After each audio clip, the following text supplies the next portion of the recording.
All right, and we are now live. Welcome back to another episode of the Endless Report. This is episode 14. How's it going, Ben? Pretty good. Good. I'm Tony. It's going good here myself. We are having a little bit of technical difficulties. We want to apologize for the bit of delay there. Had some YouTube server issues, but we're here now and we have a lot to cover. So we're, like always, going to hop right into it just because we have so many games the past few weeks with all these announcements. So right off the bat, I'm going to pull up my screen here because I want to show you this article we have. So just like last week, I want to give a shout out to this is Polygon here. It's giving us a nice rundown of all the announcements we got last weekend and the big Xbox and Bethesda games showcase. So again, shout out to them. Thank you for this good rundown here so we don't have to have 100 different tabs open going through all these games and these trailers. So basically what we're going to do, like we've done in the past few weeks or so with this summer game fests and all this going on, is give you a bit of a rundown of these games, maybe give our thoughts on it, some of our personal opinions on the games we're looking forward to. And then we're going to close up here. We have some big reveals at the end of this show, most notably with Bethesda Game Studios and Starfield and even Fallout and some of their other franchises they talked about this week. So they had a large feature at the end of the showcase as well as more throughout the week. So we're going to definitely touch on that at the end. But before that, we're going to start off with all of the other great announcements and kind of try to go in order here from the beginning of the conference. So as always, we're excited to get into it and share these new games with you all. So we're going to start off right with Bethesda once again with Redfall. This is a game that we did talk about briefly, I believe, in the last few weeks, especially when they both got delayed. Redfall and Starfield, respectively, got delayed in the same day, actually, in the same announcement. So both coming out of publishing from Bethesda Softworks. This is an Arcane Studios game, actually, being published by Bethesda. You know them from the Dishonored franchise, most recently Deathloop. Those Arcanes and the like of those games. So we got a similar game here, but this is co-ops. This is the first co-op game we're getting from Arcane Studios, if I'm believed to be correct. Despite some of the multiplayer features they've had in Deathloop and their other games, but this is the first real co-op collaborative kind of experience I think we're really getting from them, and it's a bit different from what we use for Arcane. So you had this kind of vampire hunting strategy here. You can see this gameplay here on the screen. Unfortunately, we can't get a good zoom on this with these YouTube players, but you can see, it's very first-person shooter gameplay, what we're used to from Arcane, I would say, but a bit different for them in terms of a lot of action-based. We know them for their stealth gameplay, some of their magical type, interesting power-ups that games like Dishonored and Deathloop have loved to implement. But we're getting a lot of just like kind of a little bit more like on Deathloop, their last game. We're getting a bit more of action here, a lot more gunplay, and some of these different enemy types here. So you can see the vampire enemy types here jumping around the screen there. But yeah, Ben, I want to get your thoughts on that as well. I think we've talked about Arcane, Bethesda generally, but Arcane especially a good amount on this show and on this channel in general. And I'd love to hear your thoughts. Have you played any of the Dishonoreds or Deathloop? I've played Deathloop personally, but I haven't played through all of the Dishonored series, so I do have a bit of a blind spot there. Yeah, no, I mean, I've played Dishonored, one of my favorite games. I love stealth games, and I know there's a game further down the list that's a stealth game that I'm excited to talk about. I haven't played Deathloop though. I will say from the trailer, Redfall, it's looking pretty good, and especially if you have, I'm curious how well it'll play solo versus with friends, because again, it does look to have that like co-op. I'm not going to say required, but a co-op recommended look to it. I'm also curious if this is going to be like a lobby-based game where players can choose what characters they want to play per lobby, or if it's going to be something more like Borderlands where, there's this general open world and it's like drop in with friends. Yeah. And you basically pick a character to start the story with. But I mean, it looks good. Yeah. I'm excited. It's going to be on Game Pass. Why not give it a shot when it comes out? I'll just say almost all of these games that's going to sub in that I say that because they're all coming to Game Pass. A lot of them, there's not going to be a reason not to try. Exactly. And that's something as our viewers, like you just said there, our viewers will get used to throughout this podcast here, because throughout this Xbox conference, that is where they were emphasizing here. They actually did emphasize, I do want to note that all of these games are planned, and I'm going to put planned with asterisks, my personal, with a grain of salt there, because they are all planned to be released in the next 12 months. That's either later this year or in the first few months of 2025 months or so of 2023. So again, there are a few games that have been delayed, some that were planned to be 2022 releases that then ended up being 2023.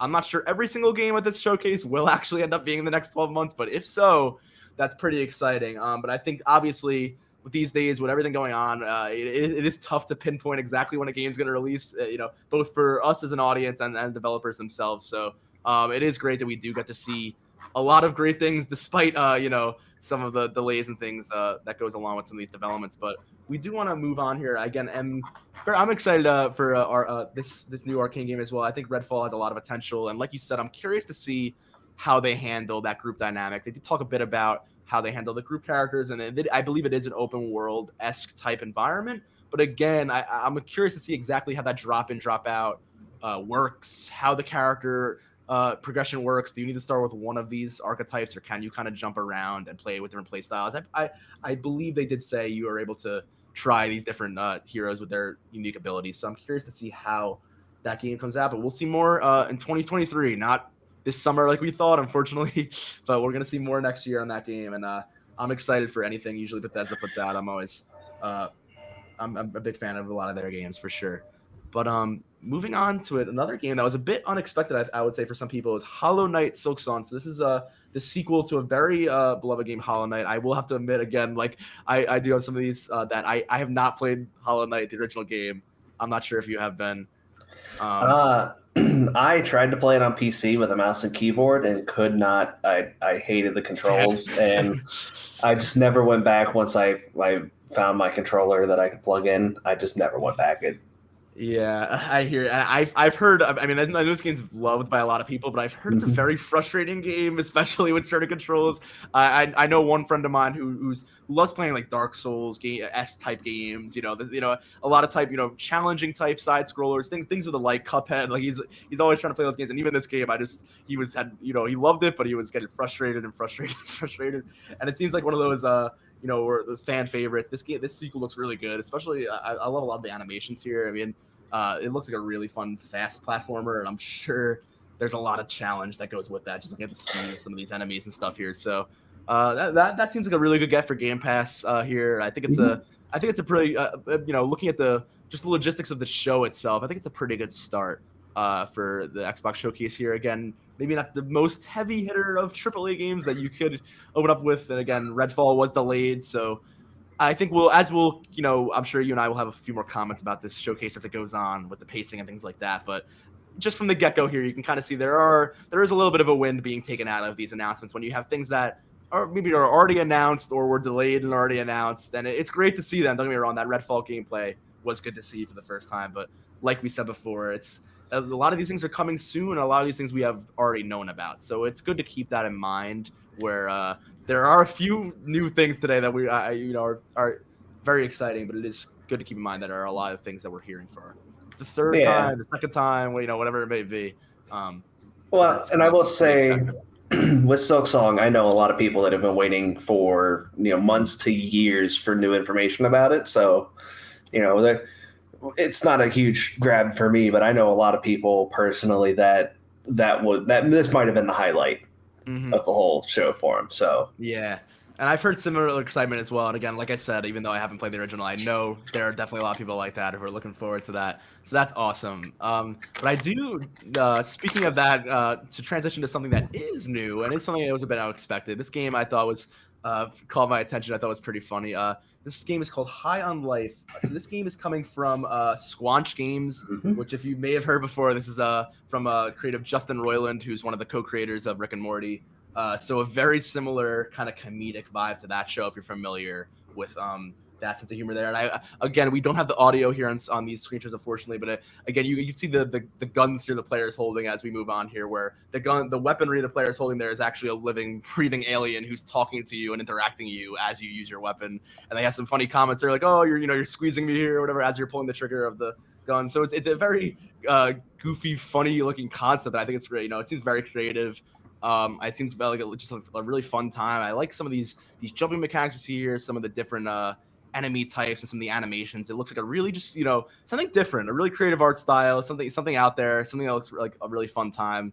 Kind of gives me vibes of, again, I do get a lot of the Rick and Morty vibes and vibes from Justin Roiland, who is producing this game with Squanch Games, but it does give me some similarities to maybe games like Ratchet and Clank, or I'm trying to think of something about maybe Oddworld games, something these kind of wacky comedy stories that kind of just have fun with themselves. And I think this looks something really out there for sure and different. So I thought that was kind of a breath of fresh air in this early part of the conference where we got a lot of so far just things that have already been announced. Yeah, I mean, Squanch Games has also done a VR game called Trover Saves the Universe, and it's very, I mean, it's very pleasing how bright and colorful and like, I don't want to say it, I wouldn't, it's stylized and it looks really good. I can understand there's a lot of people I know that aren't a fan of this kind of humor and that will immediately make this game a turn off. I personally wasn't really sold on it until the knife. That was funny. I don't know. Again, it's going to be on Game Pass. So why not try it out? Exactly. If you have a PC or an Xbox, or eventually, like we've been talking about, their streaming capabilities, maybe just a TV or a portable device like your iPhone or your Android. Game streaming is coming in full force with Game Pass again. We've talked a lot about how we feel about game streaming or having Game Pass on other platforms and things like that, but again, when it comes to being able to access a lot of these games, we're seeing a lot of stuff on Game Pass day one, so it's something to keep in mind for sure. Just a side note here, which is something that, again, we're really just covering these conferences from last weekend again, but I want to just touch on the new PlayStation Plus, which did launch this week. We've talked about it kind of ad nauseum, so I don't want to reiterate too much about comparing their approaches with Game Pass, but it is something to keep in mind. They have launched a lot of PlayStation 1, 2, 3 games this week, including game streaming. Like we said in the past, there are some things I wish they maybe would have included, but there's definitely a rise of demand for this kind of having these game libraries on access through the subscription service. And this week we did see a big development for PlayStation Plus, so I thought it was notable just to say that for the record books here of the podcast, that this was there were some interesting things going on with that this week for sure. But kind of keeping that conversation alive and talking about how these companies are handling that, I want to move on here to this Riot Games making a deal with Xbox Game Pass, which is, again, not a new game announcement, but more so of a strategic move for game releases on Game Pass here. So I'm not even going to play this trailer just because this graphic here really shows you exactly what I want to talk about. So this partnership with Riot Games is giving all of these new benefits to Game Pass subscribers you can see on the screen here. So just going through that, for League of Legends, all champions unlocked, which again, I'm not a big League of Legends player. I know a lot of people play League. I've tried it before, but I know for any game like this, to have every legend unlocked from the get-go is a pretty big deal. Same thing, League of Legends Wild Rift, all champions unlocked. Legends of Runeterra, all the foundation sets. Team Fight, Tactics, and Valorant, both all legends and all agents unlocked. So again, a game like Valorant as well. These are games that are highly competitive. There are large communities based around playing different play styles, different heroes. And to go into a game having all of that access from day one, where most players don't have that same access, again, that's a really big deal to have on Game Pass versus another platform, especially with games, especially with League of Legends here in Valorant, and really generally Riot Games' portfolio on the screen here that is very PC centric, I'd say. I don't want to say that's only PC, but I will say, games like Valorant obviously is a PC platform, and things like League of Legends is obviously only on a PC platform. So again, you see mobile here and here as well. I don't want to say it's only PC, but this is really emphasizing that Xbox Game Pass is not just on Xbox. This is all about that Xbox Game Pass on PC right here with this move, I think. Again, mobile as well, and mobile is a very large market, so I do not want to count that out whatsoever. That being said, it's interesting to see how, like we said before, Xbox is not just on the console anymore. It is branching out and making sure it secures, moves like this on the PC market, on the mobile market, where it wants to have a home as well. So it is an interesting move here, and again, one that kind of tied into that whole conversation. So I thought might as well bring up that whole game streaming and streaming, game services topic again. Yeah, I mean, it is Xbox trying to secure more value for the same price that you're already paying for everything else. This is just a pure value add. Like I played so much League of Legends when I was in college, and I haven't played for many years. So there's a lot of new champions that if I wanted to go back and try some of the new champions, I'm either going to be dropping some money or having to play a lot to earn points to unlock them. But I have a Game Pass sub. So now when this goes live, I don't know how they're going to link it. You'll probably have to log in with like a Game Pass, whatever. But once I do that, I can just start trying out new champions. I can play, some bot games with with champions that I've never played before. So it's one of those things where if I want to do it now, I can. Yeah.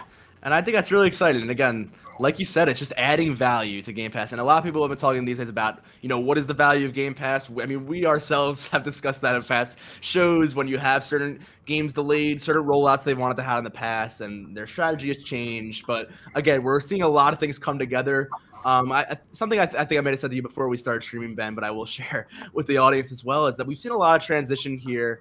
And I believe that we're really in, again, like we've talked about in past weeks as well, with all these investments, with all of these developments here into new games, new television investments, other types of media going into PlayStation Plus and Game Pass. We're really seeing really all of this transition period really come to fruition in a way where a lot of this, these big acquisitions and these big deals are really starting to show, the fruit of that and see what's going to come from that. So going into, we're going to continue here today with the Xbox Game Showcase, how they're going to continue to support other developers, how their acquisitions, like Bethesda and Activision and everything that's underneath that, the scale of those two, how those are all going to affect the ecosystem here, not just Xbox, but the whole industry really, because it really is shaking up things, how they're structured. And again, the entire industry has been talking about this all summer, probably the past year or so. So I know I continue to reiterate on it, but it really is something to note that we continue to see that transition. And as we see these games, I want to keep note of that. But another game that was kind of part of that that was delayed into 2023 as well, and we still haven't heard when this game is coming out this year, but is still coming out this year according to this new trailer here, is a Plague Tale Requiem. So I've actually played through the entirety of the first Plague Tale game, and it was something that really took me by surprise last year. It's just a game that I heard a lot about. I actually got, again, I believe on PlayStation Plus. So again, another game that I maybe would not have picked up without a service handing it off to me like that. But a game that really had an interesting perspective. Again, like the title suggests, it was kind of in the bubonic plague type era, but a lot of supernatural elements. A very highly narrative based game here. We see very we've seen a lot of comparisons to games like The Last of Us or the God of War, or the third person action games where you're kind of chaperoning another player character, and that kind of dynamic. And that's something I really appreciate in games, and I really appreciate the AI dynamics that go into that. And it's something we like to discuss a lot of, especially in narrative games, and we'll get into later with the announcements of Starfield and the like of some big RPG games later in this conference. But it's something that we really love to see the continued evolution of in gaming and how those mechanics play out. But we see here at Plague Tale Requiem, while still focusing a lot on the stealth mechanics of the first game, is leaning into a bit more action, a bit more violence. We see the main character, Amicia here, and the first game is very reluctant. They're in these characters in a very tough situation. A lot of it is stealth gameplay and about surviving. But you see here with that takedown that in this game, the main character, Amicia, is kind of taking charge a bit more and really taking the fight to the enemies. Whereas the first game, you're really, most of the time, you're avoiding enemies, maybe shooting your slingshot once or twice to get out of situations or stun enemies or hurt them and get out. And now, as you can see in the gameplay, it's all about kind of taking the fight back to the enemies of the game. So without giving too much of spoilers there for those, since it is a heavily narrative-based game, I try to be a bit broad in my description there. But that's something I'm really looking forward to. You could see the rats there, kind of hints at the idea of the Plague Tale element there, the supernatural. Not to give too much away, but that's something I'm really excited for. Do you have any thoughts on that Ben game? I mean on that game, and I really it's one that I feel like it went under the radar for a lot of industry last year. I've heard the first one's really good, so I'm looking forward to maybe trying to find some time to play it before that hits Game Pass. Yeah, again, it looks good. Yeah, I think what I said before about how that was a PS Plus game, so that's probably why I was exposed to it. And I think that because I play on PlayStation very often, I can play on PC sometimes as well, but I'm primarily a PlayStation player in the past few years. And like you said, that game's coming to Game Pass, so now it's an opportunity for, I believe, hopefully the first game is accessible from Game Pass. I'm not sure about that. But again, if more of these games can be on more platforms, so where people that are centric to one platform can be able to experience that, that'd be awesome. But again, moving on, it's a bit more of the meat of the Xbox properties here in the middle of the show, and this is something that I do want to touch on a bit and get your thoughts on this as well, Ben. Where the pacing of the show here kind of slowed down to where we kind of focused on much of our sim, not just sim racing here with Forza Motorsport, but also a few other sim games. So just kind of keeping this trailer in the background, we got this announcement of Forza Motorsport, which I believe is supposed to be the 7th in the series, but we're getting just no number this time. It's just Forza Motorsport, kind of a maybe soft reboot, if you will, on that title there, bringing into the series into the next generation. If you're a fan of the Forza series, you may be familiar with Forza Horizon as well. Again, these are two separate games where Forza, Motorsport is really going for that simulator type aspect, that really hardcore, comparable to something like Gran Turismo on PlayStation, which unfortunately did not have the best of launches earlier in this year. I bought Gran Turismo. I was excited to get back into that. I'm not a big racing sim guy myself, but I always love racing games to an extent. I love cars, and I love the whole idea of it. So I'm like, you know what? I'm gonna get into a racing game again, and I picked up Gran Turismo, and I was enjoying it, but there were a lot of things there, just with the way the game handled microtransactions and certain launch issues and technical issues, that it wasn't the most ideal launch, unfortunately. But here we're kind of getting the answer back. We're kind of return of one of the more, one of the most lauded sim series with Forza Motorsport, but they continued that as well with Flight Simulator here, as you could see, and just kind of giving more on Flight Simulator. We've seen a lot of Flight Simulator this year, so I don't want to spend too much time again on it, but they did actually announce that the Pelican from Halo is going to be added to the game, which I thought was a funny, nice addition there, as you can see. Halo kind of gives a little partnership there with Microsoft Flight Simulator. Again, I wanted to turn it to you, Ben, before we move on too much again with more Forza, just to get your thoughts on this part of the show and kind of how this went. Yeah, I mean, I'm not typically a huge fan of simulator type games. I do have, I've been playing a lot of farming sim in my spare time here recently, because there's something, I get the appeal of a lot of sim games.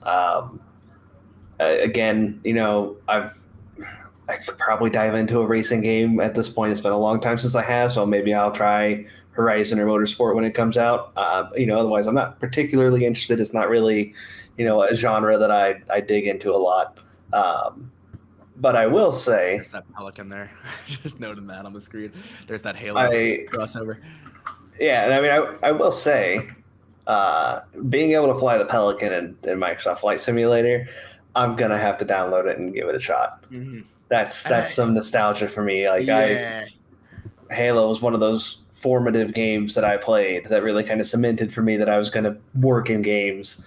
So I gotta give it a shot. I feel the same. Halo has I talked about it before. Obviously, I play on PlayStation, but I was an Xbox gamer as well. I still play Xbox games, whether it's on Game Pass PC or not. I don't have a Series X, but again, I'm planning on getting a lot of Game Pass games, including many that we've seen in the show today. But Halo has always been a big part of why I love gaming as well. It's one of the first games that I remember playing Forge mode for the first time, being like, oh, wait, what is this? What is going on here? Like, I can affect this game. So Halo really has a special place in my heart for sure.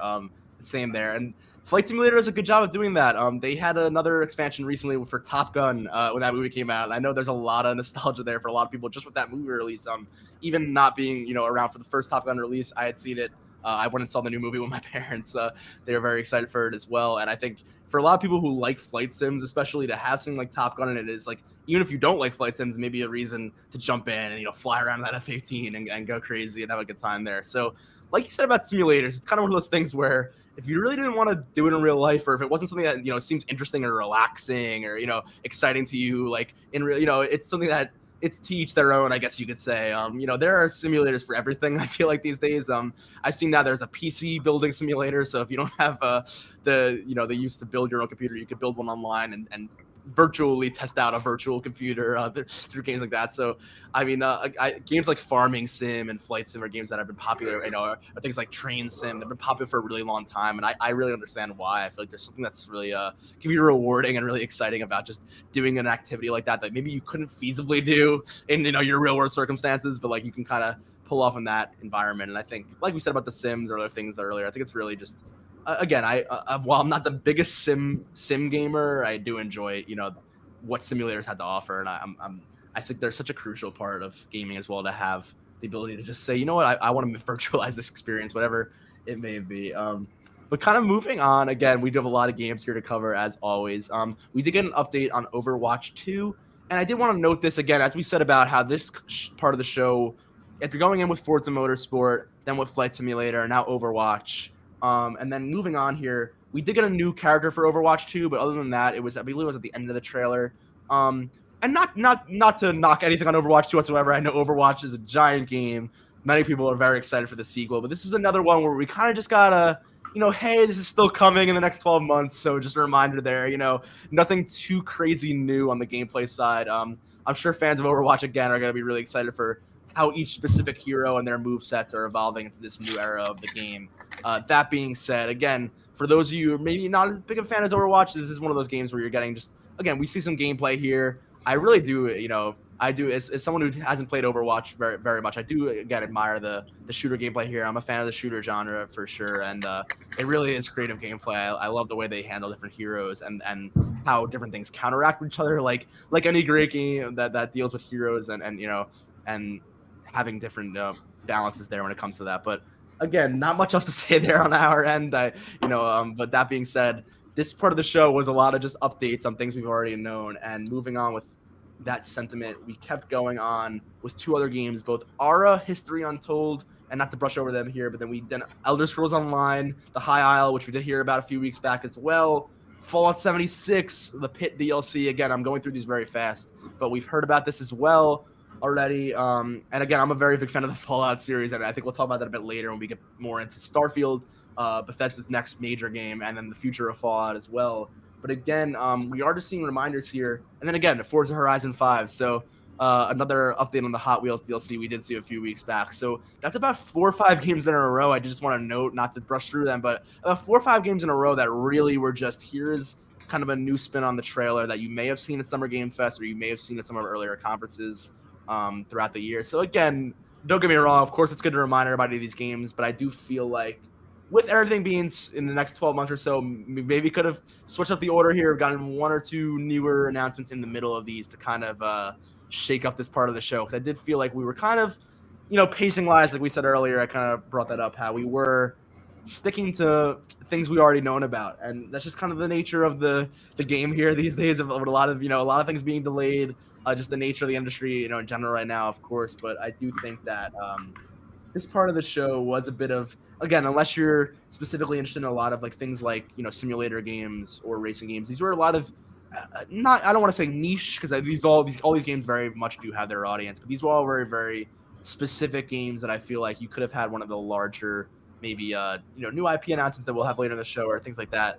But that being said, again, a lot of good updates here. Excited to see what's going on in Overwatch. Ara seems to be like a world simulator. We like the games Civilization and the like. But again, there's nothing else there but a cinematic. So not much to go off of other on that game of how that game's going to really differ from other world strategy games of the like. So again, I don't really want to make any assumptions there. But that's something that we'll just have to wait and see. But other than that game, again, we got another look at the High Isle and some developer commentary there for the Elder Scrolls Online, which again is kind of keeping the life force alive of the Elder Scrolls series right now, where you have Skyrim, the last main entry in the series, being over 10 years old now. We had the 10-year anniversary. That's already passed recently with that re-release of the game. So this is something I do want to note about this and Fallout 76, kind of getting into the end of our showcase here, because we are going to talk a bit about Bethesda Game Studios at the end of this conference, which is the main really focus at the end of this conference. And this is something that really ties into that, because again, like we've talked about earlier, Ben, I'll throw this over to you in a moment about how these games have kind of been holding up the franchise for a long time, and now we're getting into talks about the future of Elder Scrolls coming after Starfield, which again is coming early 2023. We'll have to see when exactly that drops. So that was supposed to be this fall, and looking ahead to Elder Scrolls 6 and the way the studio has worked in the past historically, we'd like to think that maybe they could speed up the way that they release games, but of course they're always kind of around that 4 or 5 year mark at least of really between these large single player experiences. So we're looking out of a maybe 2028, 2027, maybe wishful thinking, 2026 really wishful thinking for Elder Scrolls 6, which I've waited for a long time, probably close to 2030 there.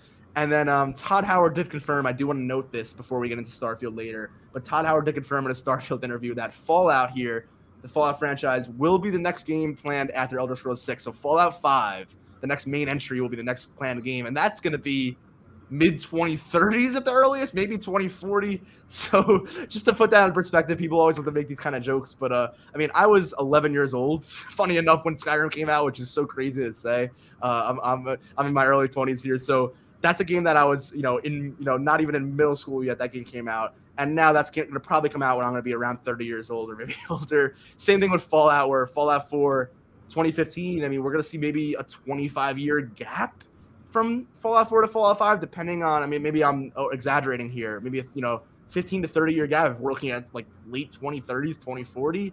So that's where I start thinking here, unfortunately, not to knock on Fallout 76, but with the multiplayer experience, similar to Elder Scrolls Online, and maybe even less so when it comes to player base and expansions and the like, where Fallout 76 is a very limited multiplayer experience when it comes to what fans of the Fallout franchise are really looking for, I think, in terms of role-playing and that single-player narrative that Bethesda really does so well in their environmental storytelling and the like in the past. So here we're seeing the new expansion for Fallout 76, the Pit, again, going off of we discussed this I think last time we covered this expansion, but going off of the Fallout 3 DLC, the Pit, where you go to Pittsburgh. So Fallout 76 kind of tapping into some of the old things that were a bit successful for Fallout in the past, and kind of touching on some of that nostalgia factor there for maybe some old fans of the series. But that being said, can Fallout 76, a game that has already struggled throughout launch and throughout the rest of its life, and has really been a game that's kind of died down and community support, except for a really dedicated, smaller community that still, is around it. Can that game last us for the Fallout franchise for the next 15 years? Yeah, I don't think so. I mean, we've seen how Skyrim has kind of taken a life of its own for Elder Scrolls, and how the Elder Scrolls Online has helped that as well. But even for the Elder Scrolls, we're still really clamoring for a new game, and it's a franchise that probably could, again, just going from a marketing perspective and from being, Bethesda, some maybe missed opportunities there for the, the cultural relevance and kind of the importance, especially not just Elder Scrolls with Skyrim, but Fallout really did get, especially after Fallout 4 with the marketing push that game got, and ended up being probably the most successful game for Bethesda Studios at that point. And I just remember the craze of that game around the time where a lot of people that had no real inclination, even with Skyrim, even with like single player gaming in general, a lot of people I knew that were, gamers that would play your Call of Duty every year, your sports games, and didn't really branch out. It was one of those games, that were kind of hallmark. We kind of saw those with Elden Ring recently too, where everyone you knew was kind of getting Fallout, and Fallout Shelter came out. It was a hit on mobile, was one of the leading apps in the App Store actually for a long time. And that's really not something to shake your head at, because that really put the Fallout brand in a lot of eyes. And we're getting that Fallout TV show coming. We're talking a lot about our TV shows here. Fallout TV show is probably coming around next year. So I want to know your thoughts, Ben, on maybe something else could happen for Fallout. We have Obsidian, we have inXile, two studios that have worked on Fallout in the past, and they're all owned by Xbox now. They're all under that banner. So maybe Todd Howard's team at Bethesda could take a step back, and in that 15 years when they're working on these other franchises, maybe someone else could take a shot at Fallout in another style, maybe, or another perspective, and really bring that franchise back to the forefront. Yeah, I mean, I don't know. It's just crazy to me because Skyrim was launched in 2011. We got the announcement for Elder Scrolls 6 in 2018. It's been 4 years. Let's be generous and assume it's still 2 more years out. So that's 6 years from initial announcement to say, hey, we are working on it, or it is planned. They showed some footage that made it look like they were maybe a little bit further along. That's why I'm willing to give them 2 years. But you go from that to if you assume that there's a 6-year a 6-year gap, from 2022 right now, that puts us at like a 2028 launch for Fallout, for Fallout 5. Again, that's even also later, right? If Elder Scrolls comes first, I mean, you put 2 years each. If we could really do that, still. Yeah, I mean, so I'd say we're generously looking at a 2028 release, which is like 12 years after the last Fallout game, because Fallout 4 came out in 2016, I believe. 2015-ish, yeah. So, I mean... That is just... It's crazy to me to think that you would let a franchise go a decade plus without a mainline entry.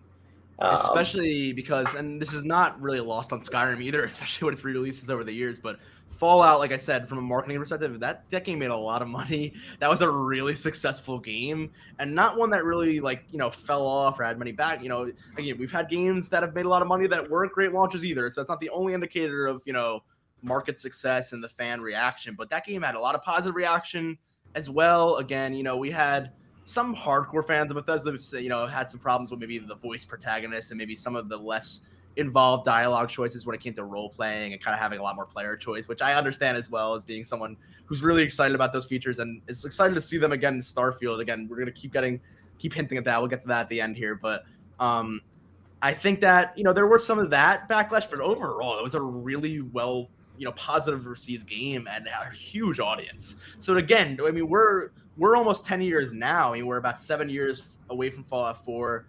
Again, we had the release of Fallout 76, which was really supposed to kind of, I think maybe in their mind, hold that, the torch of the series going forward. I think maybe that's even why Fallout 76 was made.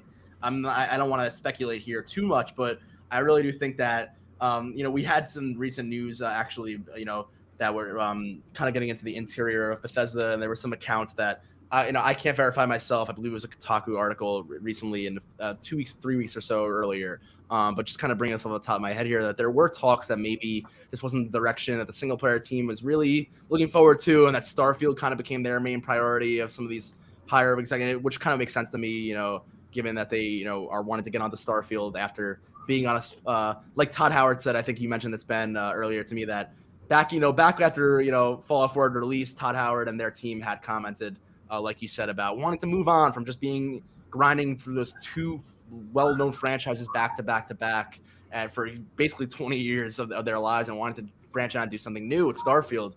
And while that's very exciting, that's we're now again looking at 7 years later out from the release of their last mainline real Bethesda Game Studios real single player game.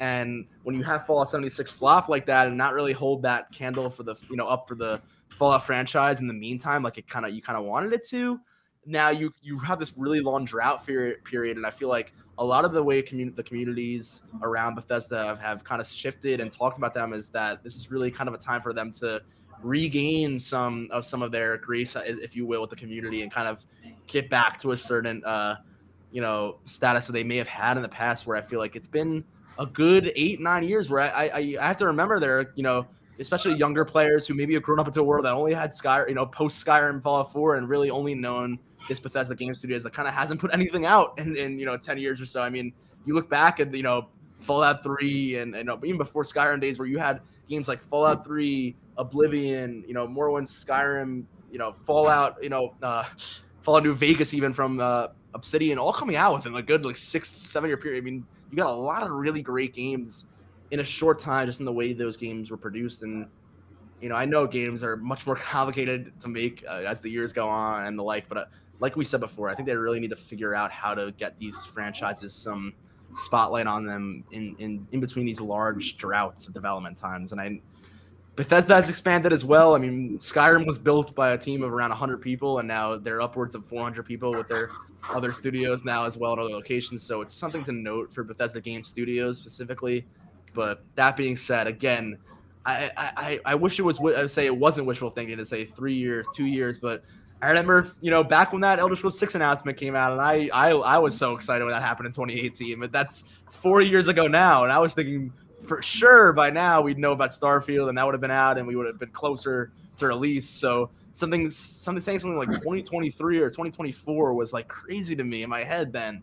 And now, I mean, 8 years, whatever it was then, we're here, and we're still saying, maybe 4 years, maybe 5 years. So again, I can go on this all day. I don't want to be too negative here, but it's something that's really it's tough when we see these long, almost decades between games that we love. It is tough to wait, over those periods. But we're gonna keep it moving here. I want to just know if you have any more thoughts on that, Ben, before we move forward. No, I mean, it's just either they need to spin up a second studio and that alternates IP. The main Bethesda group as we know it now is going to move on to Elder Scrolls 6. So you have another internal team of 100 to 200 people, working on Fallout so that it can get moved up, or Microsoft. has to like dictate that they need to be willing to lend it out for maybe not mainline games. Like New Vegas was, I wouldn't say New Vegas was really a mainline entry because it was handled by Obsidian, not necessarily part of Bethesda.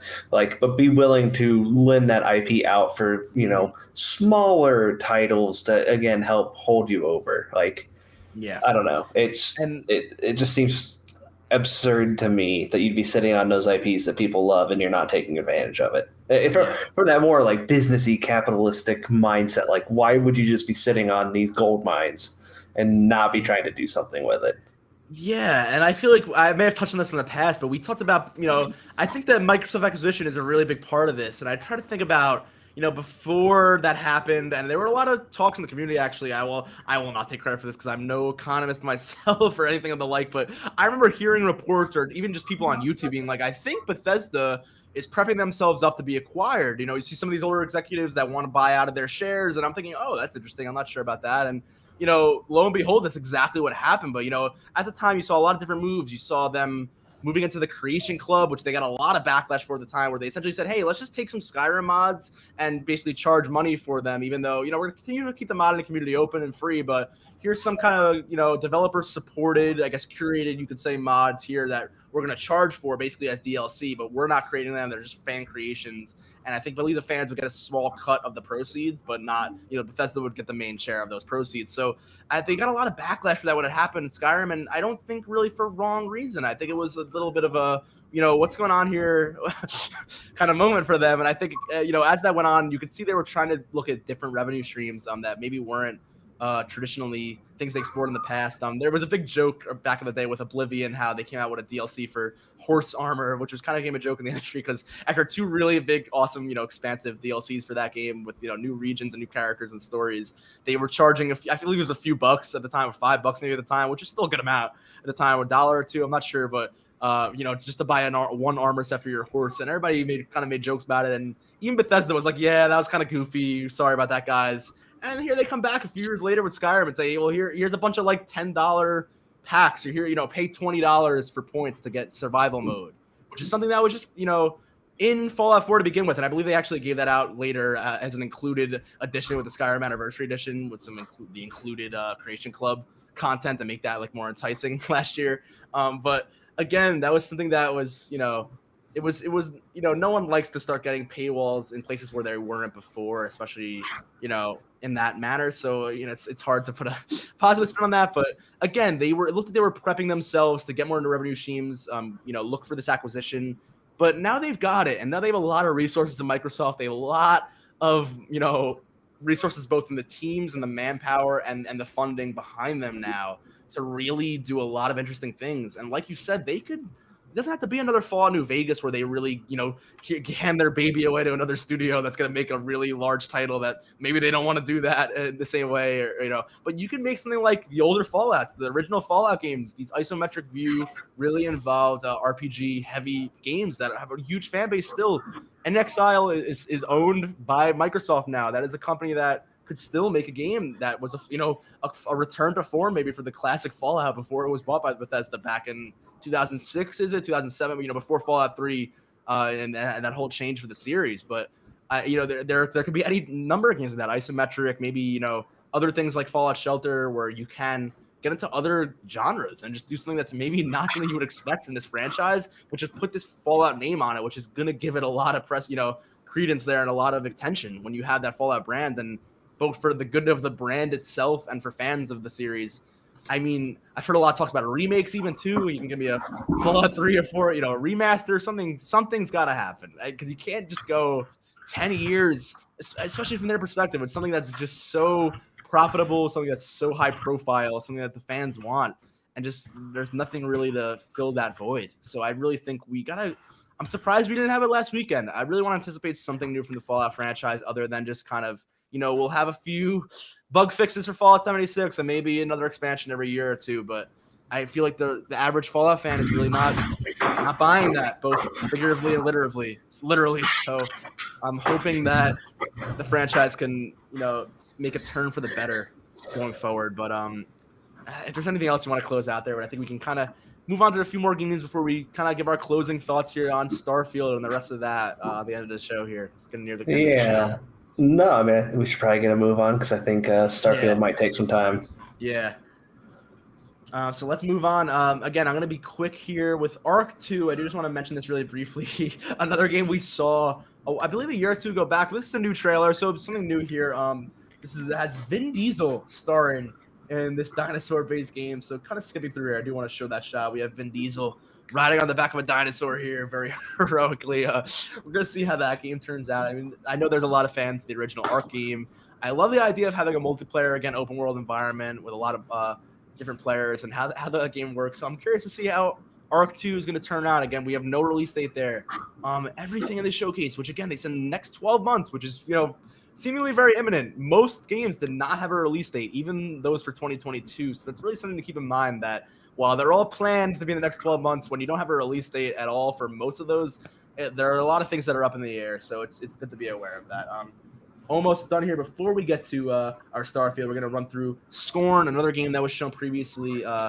Again, a very gritty game, a lot of body horror here. This is a very pretty gruesome. I'll be a bit brief here. It's a very like kind of what we talked about with the Callisto Protocol, but not really in the same vein, but a lot of gore, a lot of kind of again, body horror is probably the thing I would say here. David Cronenberg type kind of looking animations here. It's something we've seen in past Xbox conferences. But this game is slated to come out October this year. So if you're a fan of that, that is something to look forward to. But again, moving on here for the end of our show, I believe we have one or two more games. Flintlock Legends. This is something or Flintlock Siege of Dawn, rather. This is something I really wanted to note as well, because we got a new open world game here from Xbox Game Studios. This is something that's different that I really...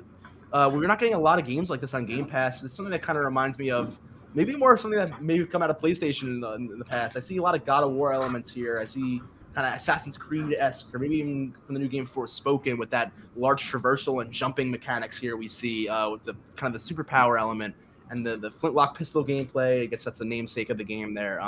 Again, I know I'm kind of talking like a freight train here. We're going to try to get through this as fast as we can, but I really wanted to cover that game as well, because that's, again, a lot of info there in a short period of time, but right there, it's like straight up reminds me of a God of War esque type Valkyrie boss battle with the shield there and some of the magical elements. So again, this is something is kind of a breath of fresh air for Game Pass. Something I wasn't expecting. This is a new announcement, and for all the talk today about things that we already knew about and things that are getting delayed, I do want to, give credit where it's due for some new exciting, smaller announcements from some really exciting games. That this game looks really cool. It's something that I'd probably want to check out on Game Pass as well. Again, almost done here. Something that's a little more high profile, but again, something that's an example of something exactly what we just talked about with Fallout, where Minecraft is a game that has been branching out. We had Minecraft Story Mode a few years back, where they've used the Minecraft IP, which was, again, not even really a narrative-based IP, if you will, but taking the legends and the Nether Realm and things like that kind of add to the lore of Minecraft and making it into its own story mode. It's a really creative idea, and that's what Legends here is doing. It's coming up with its own, basically, new combat-type role-playing game based in Minecraft, in the Minecraft universe. And you can see here, there's a really bright art style. It's something pretty fresh for Minecraft. Again, we've seen a lot of Minecraft in the past 10 years or so as well, but it's an example of a franchise like Skyrim. It came out in 2010, 2012 is where it really started, coming into the mainstream. That's a franchise that's been able to evolve really well, and I think that, when you have the nature of other games like that, and you have things that are just, making those, initial starts and then kind of fizzling out a single player type experience over those many years. It's good to see that a game like Minecraft, which again does have multiplayer, I'm not trying to say it's just single player, but was a game that similarly started with a very open base and had so much community engagement, like with the modding communities of a Bethesda game. There's a lot of parallels there, but I think at the same time they still were able to come out and have these IPs kind of breathe into different avenues here with something like Legends, where it's a different type of game. That's not just the typical Minecraft building experience. Again, we're almost done here, but I did want to cover a few more of these here.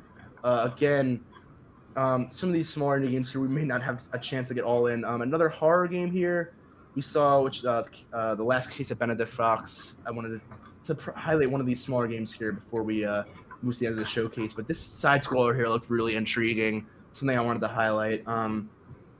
I do think we don't see a ton of really innovative side scrollers, but when we do, it's really exciting. And there's a few notable ones that this I think may join the ranks of. This game looked really interesting, so I did want to note this out. We see some of these jumping mechanics here. Again, like the likes of games like Limbo or Inside in the past that have been really high profile. And speaking of that, I do want to move on to moving over here if I can find it. Some more previously announced games to Cocoon, which was actually from the developer of Inside and Limbo that I just mentioned, but actually not really sticking with that side scrolling. Have a bit of a different approach here. This was a game that had a new art style, more of an isometric, over the top, I guess, view you would say. And kind of these orb gameplays where you see this character is delivering these orbs to certain sectors of the map, and again, a lot more puzzle-based gameplay that we've seen from Limbo and Inside and the like, but in a new, really expansive, different style from this game studio. So it's just something really new from them. I'm curious to see how this game is going to turn out. I'm sure it'll get a lot of good attention given how much I've enjoyed those other two games, and I played both of those two, Inside and Limbo, and I've really enjoyed both of them. So I'm curious to see how this developer evolves.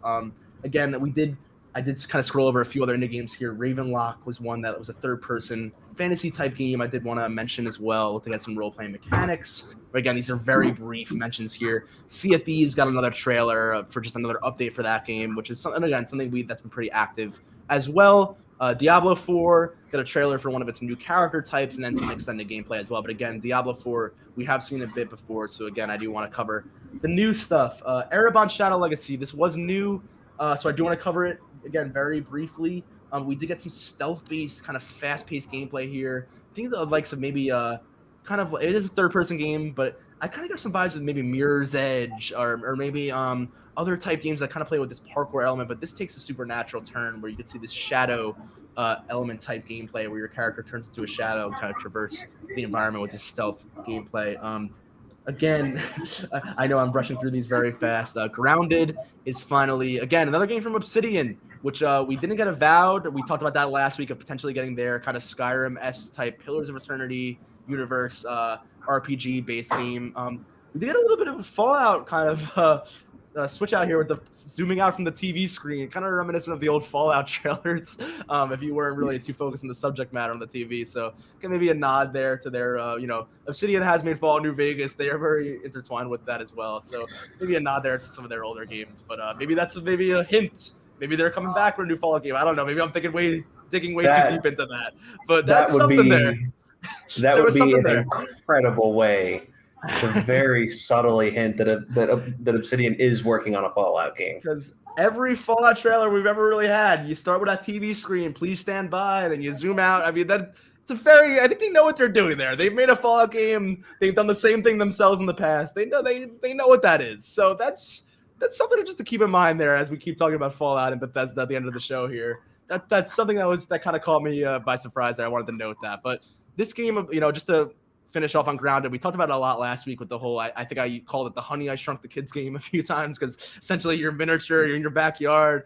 It looks great, and it's finally out of early access. This is coming into a full release with its full story mode that maybe early access players may not have fully experienced. So that's really something to look forward to. Obsidian has a lot of creative games here that I think I want to note that they're not just hey, we made a good Fallout game studio. They have a lot of awesome RPGs that if you're not if you don't know Obsidian too well, if you're a viewer that isn't really familiar with Obsidian, definitely check out. Again, if you're familiar with Fallout New Vegas is probably a fan favorite for most, and their other RPGs. I do want to note on their new one that I believe I scrolled over really quickly beforehand was Pentiment. So I'm going to scroll here through as I find that. I'll see that on the screen for a moment, but keeping this is probably the last game we're going to cover before we get into the whole Starfield Bethesda craze at the end here. But Pentiment was another game coming out here from Josh Scheuer of Obsidian, which a lot of people have been speculating maybe was making another Fallout game. This was something that people weren't aware of, but he's making what it seems to be a kind of medieval, like I would say, literature kind of what's the word here? Illustration-based game where if you've seen any kind of older illustrations, it's using this very distinct art style from this kind of medieval illustration painting to kind of give off this kind of medieval era RPG. Again, I'm not sure if this is fantasy. It seems to be a bit grounded in reality. But again, you're seeing a lot of really interesting conversational gameplay elements here. So if you're a fan of that, RPGs that really give you a lot of choice and kind of let you mess up the world and really affect a lot of the ways certain things are working in these environments. You see a lot of dialogue heavy gameplay here. A lot of interesting. You can see there's going to be an interesting story here with. I'm curious to see how this game turns out. This is coming later this year, so this is something to be excited about. Again, we're getting that and Grounded from Obsidian later this year, so kind of like we said earlier about Bethesda kind of being those saviors of this year with Redfall and Starfield rather. And then those two games getting delayed. Obsidian's kind of coming in like they have in the past. We're kind of filling in for Bethesda here in a way here. We're kind of saving the day for Xbox and having a few notable RPG releases this fall rather than early 2023. Again, I know I'm speaking very quickly or trying to get through with this because we are closer to the end of our first hour here, and we do want to take a few minutes here just to touch on Starfield at the end. So I believe that is it for the rest of the showcase before we had Bethesda Game Studios hop out. We did have one brief announcement before that, but before I touch on that, I wanted to hear any of your thoughts on Obsidian and the like there, Ben, before we get into the end of the show here. Yeah, I mean, Pentiment, I mean, it looks interesting. Again, it's going to be on Games Pass, so I'll give it a shot. You know, it looks experimental. Sorry about that, by the way. My headphones were freaking out. My phone turned on. Yeah, no worries. No audio worries. just went crazy. That's all good.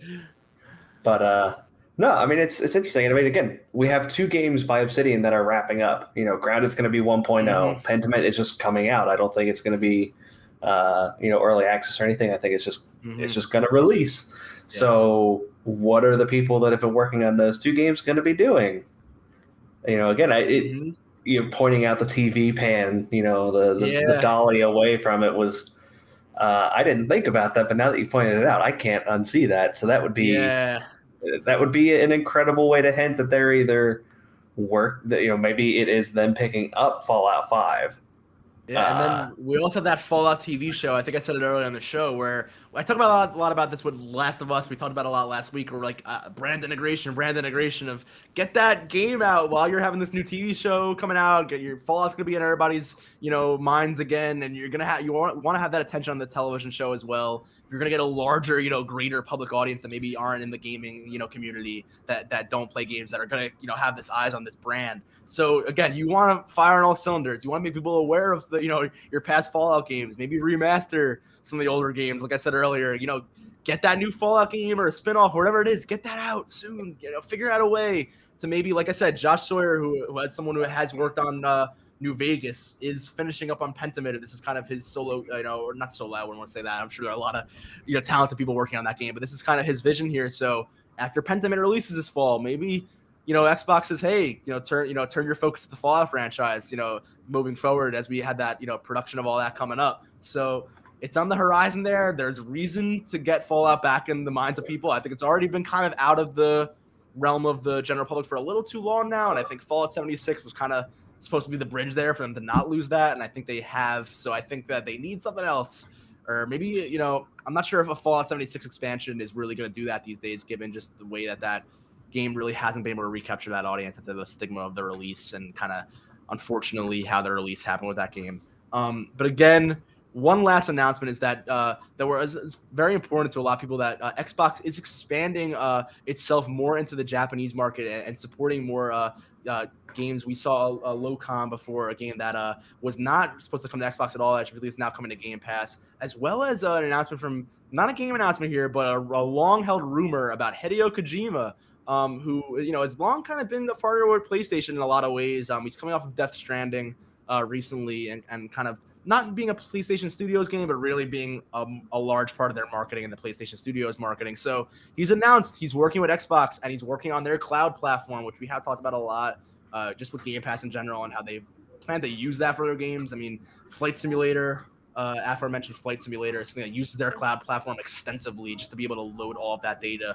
of having the entire map of the Earth, basically, all from their servers, because you could just not have all that data on your computer. And even then, that game takes up a lot of data to run. But then again, we're going to see a lot more of this cloud technology play a really more important role. And for Hideo Kojima, who again is a visionary game creator that a lot of people follow, extensively, just for anything he'll create, for him to say that it's a game idea that he could never have done and it can only be done over the Xbox cloud is really something. And moving on to that, we're finally, I promise you, we're finally on Starfield now. Moving on to that, there were comments from Todd Howard, director of Starfield, as well as the Elder Scrolls and Fallout, that they were back in the day looking into how they were going to make Elder Scrolls 6 and had said that it just relied on technology, presumably maybe some cloud technology that just was not possible at the time. And this was, we were talking about Fallout 4. And this is, again, 7 years ago, but he said very much not possible at the time for certain technologies that they were looking into. So, again, here we go. They're acquired by Xbox. Maybe, we see the future of Bethesda games, or maybe even Starfield itself with its 1,000 planets, as we'll see in a moment here, take advantage of some of this Xbox cloud platform and give us something that we're maybe not anticipating. But I'm going to speed up through the presentation here so we can get up to this gameplay. But this was what we've been excited about to talk about for much of our stream. I know, Ben, you're probably just excited as I am for Starfield. So here we go, our first official gameplay of a game we've been talking about for many years. And I'm sure there's a lot we have to talk about. So I want to let you just start off here and give me your thoughts on all of this. I want to hear everything you want to say about Starfield and the reveal. Yeah, I mean, obviously, there's been a lot of people comparing it to No Man's Sky, which I don't think is entirely invalid, but I also think it's a little reductive. There's, I mean, I don't, until we actually play it, what do you do in a space game? Well, you're going to walk around planets. You're an explorer. What are you going to do? Well, you're going to like scan the area and come across these new things. Like, there's only so many ways you could do that. So we'll have to see how the actual gameplay itself, if it is like a carbon copy of the gameplay, loot, like that side of it. Okay. But until then, I think it's a little, I don't want to say clickbaity, but like it's a little, it's a little Early. bit in bad faith. Yeah. It's a little bit in bad faith to be making those just purely based on, on what we see here. But, I guess I'll say high thoughts, high level overview.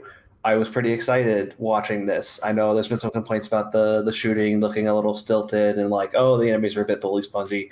But I mean, when it comes to game development, that kind of stuff can be changed on a whim. Like things like health values and damage values and all that.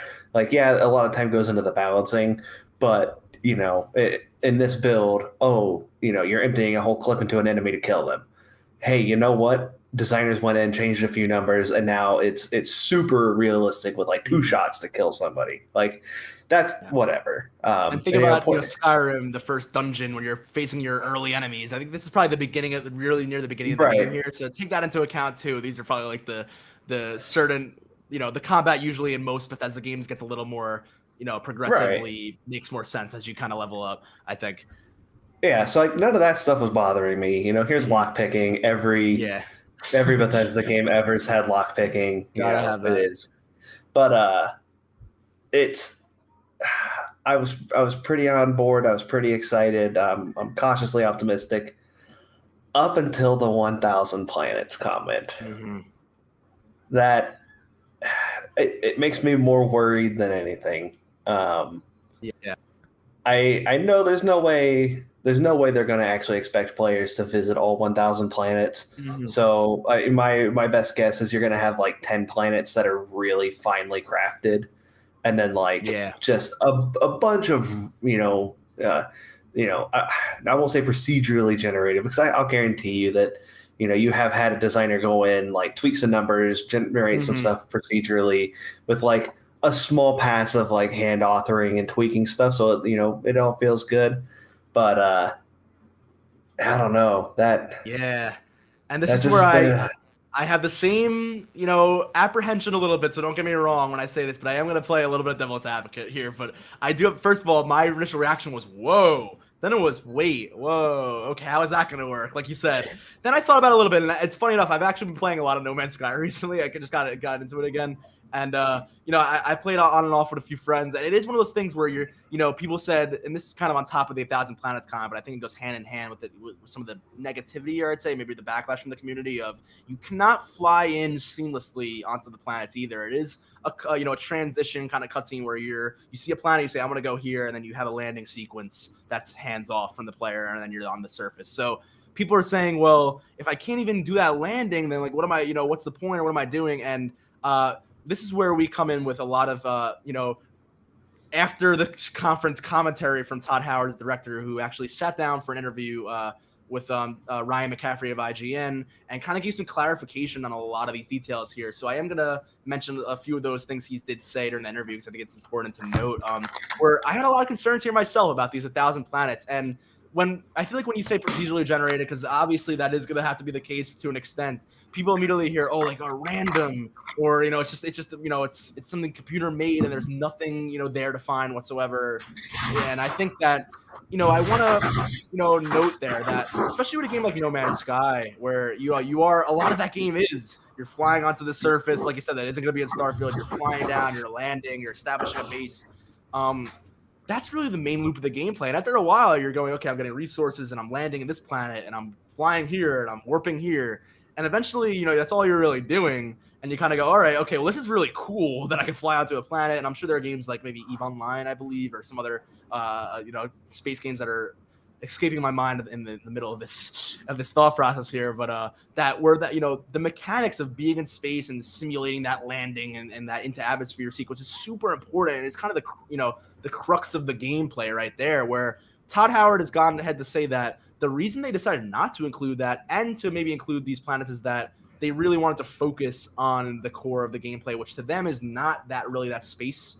I want to say space faring because there is all that ship flying gameplay, which we will see in a moment. And I will fast forward a bit here.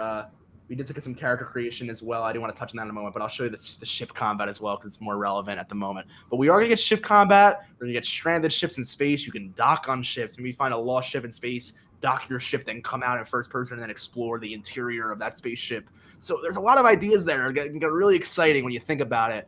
But again, there are limited by some transitions. When you think about landing on a planet, if Bethesda games, like they said, they're really focused on that narrative. They're focused on the questing. They're focused on, and like they have said in this interview, there's actually more lines of dialogue. I believe they said over 200,000 lines of dialogue in this game than any other Bethesda game beforehand. So more than Fallout 4, more than Skyrim. So there's more questing and more story in this game than those other games, period. So as concerned as I am about, how they're going to handle having 1,000 planets, I do like to note that in the past, Skyrim had something called Radiant Quest, which was very, they get very commonplace in certain quest lines and certain factions after you hit a certain point where it would auto-generate new quest lines and it would repopulate dungeons and maybe kind of switch the layout to an extent in the enemies and maybe even some rooms to kind of give you new quests. And I think that procedural generation is, to an extent, been a lot of how they built their world as well. I mean, I think I've even heard in this interview Todd Howard saying that the main open world of Skyrim, which many people love, a lot of that was procedurally generated in certain techniques. Not to say that it wasn't hand built and all those assets weren't created, by designers, but the way that they organized it, every single tree may not have been placed manually, from the get-go. They have been using procedural generation methods to an extent for some time in their games. So I do want to give them the benefit of the doubt that, again, there are going to be those hub planets. Like you said, there's 4 major city hubs that are bigger than they're bigger than any other city they've ever created. We see New Atlantis here, which they said is bigger than any other Bethesda Games Studios game city, period, ever. And then you see the rest of the planet there of New Atlantis, and then the whole solar system, and then again, every other planet. And now this is where they get into you can go to any planet you really want, over 1,000. So again, I think, we have our hubs, like you said, we have our, maybe handcrafted, maybe some bases like we saw in the demo, some, certain moons will have certain, outposts and things like that to maybe part of the story. But again, we're going to have a lot of barren planets that are kind of be up to you in a more No Man's Sky-esque type way where you can kind of land there and establish yourself, build your own base. And we see here in a lot of these establishing shots all these different types of planets, where you can maybe, land here, at least see a Mars rover there. I think, maybe uncover some old history of, you see kind of our civilization. I think something that was a bit brushed over on all the discussion of this game was that there was a few shots where I think we see a museum as well in the gameplay, if I could find it. I mean, there's a lot of shots here as they showed a lot of this game, but you see a museum of an old, like, International Space Station looking kind of ship. So it kind of gives you a sense that the narrative here, as you see with the artifacts and what they're talking about in this narrative trailer, if you've watched it, is that they may be looking for some remnants of the old, version of Earth humanity. Maybe Earth is part of this game. We haven't, we don't. It seems like it isn't so far, but we've seen a lot of Earth remnants here with some of this stuff in these, in this story kind of. So maybe we see some kind of stories of the lost initial human civilization that is the Earthlings. Maybe there's something about that. I think we're kind of seeing some of this main quest there, maybe kind of being hinted at. I don't know. I will say, when they do show the solar map, when they pull out from Alpha Centauri, you can see Sol, which is our solar system. Yeah. So if it's on the map shown there, it should be, I would imagine it's at least used for some narrative element of the game. But yeah, it's true. I'm still cautiously optimistic. It's one of those things where I feel like talking about having, 1,000 planets that you can land on, it's one of those things that feels like my gut reaction is, did it need to be 1,000? Like, could we have, right? Could we have gotten away with 100? Could we have gotten away with 50? Like, again, I'll reserve final judgment until we actually see what they do with it, because maybe they do have some crazy system that just all the story missions can randomly pick from 1,000 planets to put stuff, and it's done in such a way that it all feels natural. That would be cool. Yeah. My gut is you're going to have 10 planets that are really well handcrafted, and 9,990 or 990 that are just minimal passes of procedural generation to place resources, to just use as farms and put bases on, because it's space and you're an explorer, so that's what you do.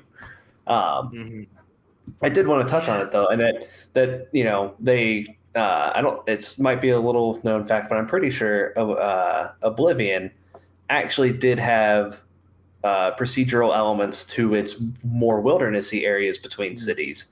And it is actually really common for, procedural techniques to be used in game development, even when things aren't procedural. Again, the idea of placing foliage in the world, a lot of the times you don't need to place every single tree manually.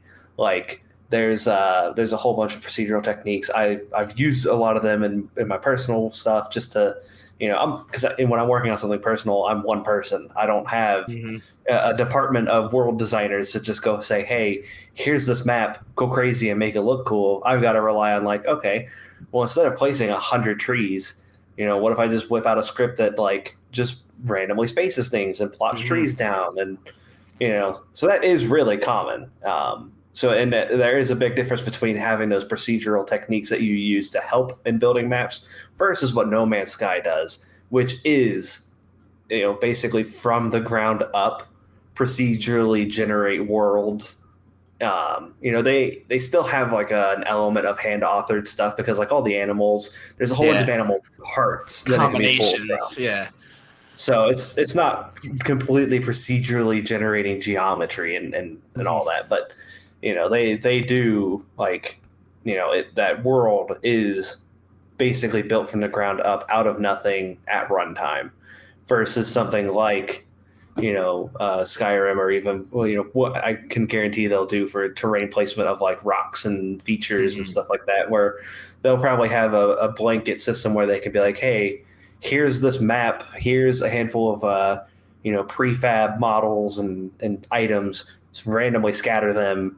And then once the designer thinks it looks good, they can go through and start manipulating stuff by hand to create, more interesting areas, But yeah, there is a big difference between using procedural techniques and elements versus having an entire world made procedurally. And I don't know if they specified what they did for those 1,000 planets. I would be really surprised if there weren't a good number of them that were made largely procedurally. Yeah. And I'd have to agree with you there. And I think there was a comment about there being a lot of ice balls, is what Todd Howard kind of said here as a joke, where he's in space, there are a lot of planets that are just a ball of ice and nothing more, and there's not much to, see there. So we kind of saw in that demo, that was more, I think that was more of that base was part of the earlier narrative on that moon we kind of saw in this gameplay demo here that I'll show again. But you see, we talked before about how people were immediately oh, here we are scanning Here we are scanning this foliage here. So is it just a No Man's Sky copy? And I think when you read, fan comments, you're gonna get a lot of like, I saw this when God of War was re-announced, that God of War Ragnarok, and they were like, oh, he's getting in a boat again. They're reusing that. And I'm like, well, yeah, that's kind of how it's a sequel. Like, if are they gonna make all new animations, that wouldn't have nothing to do with, he's jumping in the boat. I don't know. I just thought that, sometimes you need certain elements of games are just there. I feel like people will complain about anything where it's like, oh, this game is shooting, it's ripping off this other shooter. And it's like, no, like there are certain things that are just, I feel like that's a minor element of this game. And I know it's kind of front and the center there, that environmental scanning and all that, and that procedural generation. So like I said, I know I've been playing devil's advocate but the No Man's Sky parallels are obvious. So I totally get it. And I think, like you said, it's unique the way they procedurally generate, where even it's impressive in its own right, the way that they combine all of this, prefab kind of just assets into these purely generated worlds, and it works that smoothly. So for No Man's Sky in general, it's pretty cool the way they do it. But again, like we've seen some traits here. We saw some traits that said, if you're born, on a certain planet, you could choose some player skills, and I'll jump to that as well, where you have certain personality types for your player based on your background. So maybe there's one that says like I believe it was like a child, where you'll have a parents, and all the game currency you'll earn, some of it will 10% of your income will always go to your parents. But you could also visit your in-game parents on a planet, and they have their own house on a planet. It was I was reading some of these backgrounds. So some of these backgrounds are really interesting, and it really adds to that role-playing aspect of it. There was another one that was specifically based on the planet that I believe is called Neon, which we saw in the trailer, that had a lot of neon signs, very cyberpunk-esque looking. I'll see if I can find that here as I scrub through some of these environments, because they showed a lot. But there was a trait there for here as well that said if you grew up on the streets of Neon, that was one of your background traits, then you may get better deals and better quest options when you're in the quests that involve that planet. And you can kind of see, as they keep going into the combat skills and the traits, that they're really getting in depth in the role-playing traits and skills here. So again, that doesn't really bode well for all those procedurally generated planets to have all that kind of content. It seems like you said, we're probably going to have a few of these main hub planets with these hub cities really get the heavy narrative attention. That being said, it's like you said, do they expect you to hit all those other planets? Maybe not. Maybe it is a way of saying, here are these base ones, and now you have this really big option of what kind of like surface you want to land on to make your base, and really, and you are just have that kind of like, I'm a spacefaring explorer, No Man's Sky type of experience where you can explore all these barren worlds. But then you see I'm showing a base here. I'll pull this up on the video where we have these bases being built, and you see actually that you have followers here as this person scopes out the base. You'll see working on the base for them. So it reminds me of the Fallout 4 settlement system. Obviously, it's another evolution of that. But you see, we have isometric building layouts out now. You have more. It seems to be more integrated characters, like we see here, working on your settlement. So again, that's exciting. That's cool. But I'm excited for more of the narrative, because like a lot of people's complaints with the Fallout 4 system, you can only be excited about a settlement being raided or going and saying hello to the same NPC with the same dialogue choices only a few times. Eventually, that the NPC's still standing there. They still have the same 3 dialogue choices, and you want to do something else. You want to move on to the next story quest or whatever it may be. And I think that, they did focus a lot on that base building element and a lot about that freedom element. And not that I didn't want to see that, but maybe if you kind of clarified or talked a bit more, expanded on some of the things in the narrative that I had to kind of dig for there, maybe people would have been a little more feeling secure in the whole having narrative content realm of things. But right, well, kind of wrapping up my thoughts. They might be able to use, again, depending on what kind of systems they've built around it, maybe they can use those procedural planets in an interesting way. Like, I don't want to rule it out, because there has been a lot of interesting stuff done on like procedural narratives. And that would kind of fit in if some of it, because again, the vibe I got from the story is you're focusing on, like, you are one of the last people that's really interested in exploring the reaches of space. So if they want to focus on that, then like if they can find ways to use those procedural planets, so that this playthrough as this character doing the stuff, I went over here, I did that, I visited a nice planet, and then I went to a desert planet, but my next playthrough I'm going into like a temperate planet, and then like a largely, and it's like the same story beats mostly, but like just different experiences because of the different planets. Again, that could be cool. So I don't want to downplay. Definitely. Again, I'm purely speculating here. Yeah. But that would But be a that cool would way be to cool. use it. Again, I'd question: did you need 1,000 for that? Hmm. Eh. I Um, agree with you. it's And that brings in modding too, where people were saying, "Oh, maybe we can mod these planets, or maybe mod the story or outposts to work in different ways." I'm sure it may take a while. It probably will take a really long while. But I remember the Skyrim mod that said all open cities, and you could just open a door and walk right into the Whiterun in Skyrim with no loading screen. And that most computers probably would really have a hard time running that and keeping a steady frame rate. But I guarantee someone's gonna figure out a way to try to make a landing on a planet seamlessly mod or things like that, or even like you said, maybe shaking up planets or building. You could think about quest mods in Skyrim where you kind of have to mess with the game files, hope that people either aren't, messing with certain, assets or certain towns or quest lines or whatever it may be that you're messing with the game scripts, or you make your own whole new expansion and try to separate it, but you have to have the burden of making a whole new world and a whole new map and things like that. Whereas now, modders are basically being handed over 1,000 sandboxes, if you will, to kind of just go nuts and make their whole own structure within their, I'm sure there'll be new creation tools for modding as well, given they updated their creation engine. The way that they have base building looks really intuitive now. It looks a lot better than the Fallout 4 settlement system that it obviously is evolved on. So if they can give modders tools, and again, people say that maybe this is a kind of a crutch for having, the game maybe have to depend on modability, but I don't want to say that because I really think this game is going to be something special besides that. And like we've seen with Skyrim and Fallout as well, but definitely with Skyrim, where I think the modding community for this game is just so different than.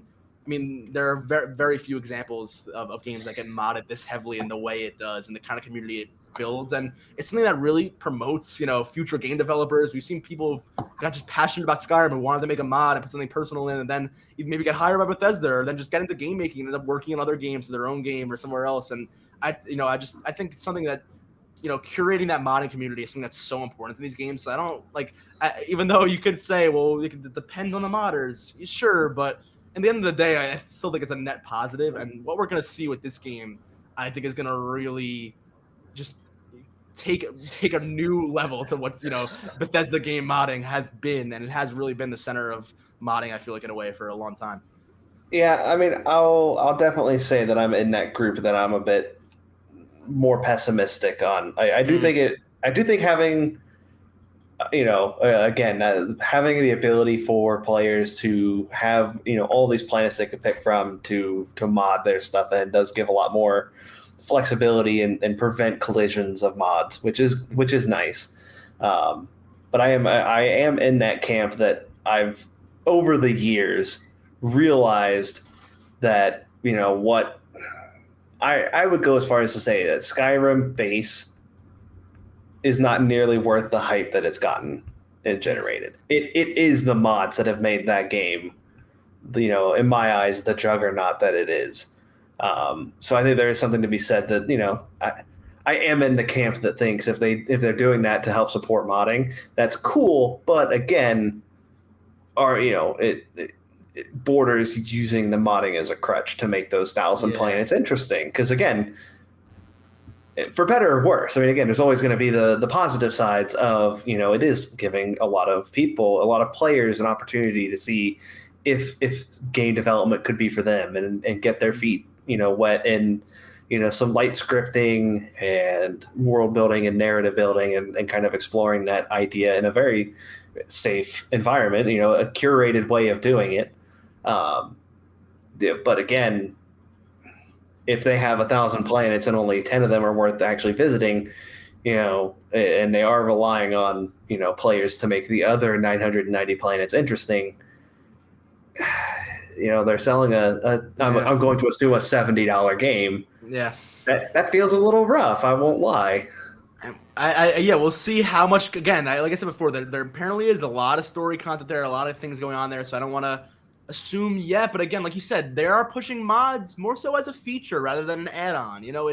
We saw, especially with console modding. You think of this game now as it is an Xbox and PC exclusive. There's no PlayStation here, and this kind of started with Skyrim Special Edition, which was the first remaster for Skyrim for the PS4, Xbox One generation, and kind of getting that in. Where we had, console mods was a very, very crazy idea at the time. That's something you really never saw. I mean, there are certain games where you could, you had editors, and it's not like, we haven't had many options like that. But in this way, especially on the Xbox side of things, It was really something that was kind of unprecedented for consoles. And of course, with PlayStation did not want to allow outside assets, so you got a lot of like tweaks and a lot of leveling mods and mods just really just based on like repainting in-game assets that really couldn't do much with on PlayStation. But on Xbox, it really became not as big as PC, but you could download large, really popular quest mods, armor mods, weapon mods, things that really enrich Skyrim in ways that like you said kept that longevity going. And we have about 2 minutes left here, so I'll try to wrap up in under the hour about. But just to wrap up my thoughts here, I think going forward, again, this game is going to be an Xbox PC exclusive. It's going to be a base to really. This is an opportunity to really make the console modding scene really be a big feature of the game and give it that longevity. And like you said, I mean, Skyrim is one of those games where even if it's not modded, like I have it on my Switch, I played a lot of Skyrim on my 360 with no mods, and I pretty much platinumed it there and played the whole game through before I ever downloaded a single PC mod. But even then, that game, there are people who still love it for that reason. But even then, I remember being like, man, I got to get a PC. I was a younger kid. I said, I can't get a PC right now. I need a PC to get these mods. I remember thinking about it all the time when I loved Skyrim when I was younger. But it was something I just didn't have access to on console. So they're coming in now with mods, like I said, kind of as like a feature of the game that they were expecting on rather than like an add-on to like maybe be something that's a benefit. So yeah, like you said, with that mindset, I hope they didn't like rely too much on the hope that mods would fill in. But I want to give them the benefit of the doubt, like I said, and I really I love Bethesda storytelling. I'm excited to see get like those background character traits and the role playing and the options and the warring factions. They always have to do the warring factions, and to better or for worse of how the quest lines work out. We'll see how good these factions are and the choices and the conflicts here. So there's a lot of that. That's the meat of the story that are going to be on like those main planets, and that's where we'll kind of, maybe that'll work in a different way, like you said, where that's flexible or something of the like. But I'm still excited. There's been a lot of unfortunately disappointments in the industry recently. I can get pessimistic a bit myself for sure.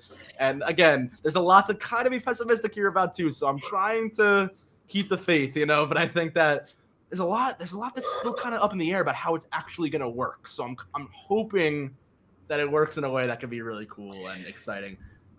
Yeah, I mean, I'm optimistic enough that once we get another release date, I'm gonna keep it. I'm gonna put it on my calendar and be looking forward to it.